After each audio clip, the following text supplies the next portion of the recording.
తేనె చినుకుల ఛానల్కి స్వాగతం అండి. ఇవాళ ఇంకొక చక్కని సామెత చెప్పుకుందాం, సరేనా? ఏంటంటే, కాలు జారితే వెనక్కి తీసుకోగలము, కానీ నోరు జారితే వెనక్కి తీసుకోలేము. అంటే ఏంటి? మన కాలు జారి పడబోతుంటే వెనక్కి గబుక్కున ఇలా అనుకుని కాళ్ళని ఎల్లు తొక్కుకోగలుగుతాం, కానీ నోరు జారి ఒక మాట అనేసాం అనుకోండి ఎదుటి వాళ్ళని, అది వాళ్ళు హర్ట్ అయితే, అంటే వాళ్ళు బాధపడితే మళ్ళీ జన్మలో ఆ మాటని మర్చిపోలేరు. మనం అనేసిన మాటను మళ్ళీ వెనక్కి తీసుకోలేం కదా. కాబట్టి ఎవరినైనా బాధ పెట్టే మాటలు అనేటప్పుడు చాలా ఆలోచించండి.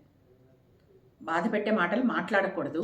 ఒకవేళ తప్పనిసరి పరిస్థితుల్లో మాట్లాడవలసి వస్తే మాత్రం 1కి 10 సార్లు ఆలోచించండి. ముందు కావాల్సింది ఆలోచన, ఆవేశం కాదు. అందువల్ల మీరు నోరు జారవద్దు. ఎటువంటి పరిస్థితుల్లోనూ కూడా మనల్ని మనం అదుపులో పెట్టుకోవడం, మన నాలుకను అదుపులో పెట్టుకోవడం చాలా అవసరం. నాలుక చాలా భయంకరమైందంట. నాలుక వల్ల చాలా ప్రమాదాలు జరుగుతాయి. ఒకటి, అతిగా మాట్లాడడం, ఆవేశంగా మాట్లాడడం, కోపంతో ఎదుటి వాళ్ళని తిట్టడం వల్ల మనకు అనేక అనర్థాలు జరుగుతాయి. బంధుత్వాలు చెడిపోతాయి, బంధాలు చెడిపోతాయి. అదుపులేని తిండి తినడం వల్ల, అంటే నాలుకకి రుచి కావాలి కదా, అలా అదుపులేని తిండి తినడం వల్ల అనారోగ్యాలు పాలవుతాం. కాబట్టి నాలుకని అదుపులో పెట్టుకోవడం చాలా అవసరం, సరేనా?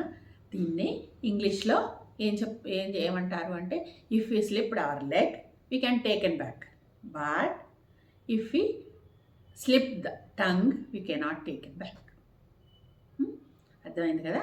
ఇంకో సామెత.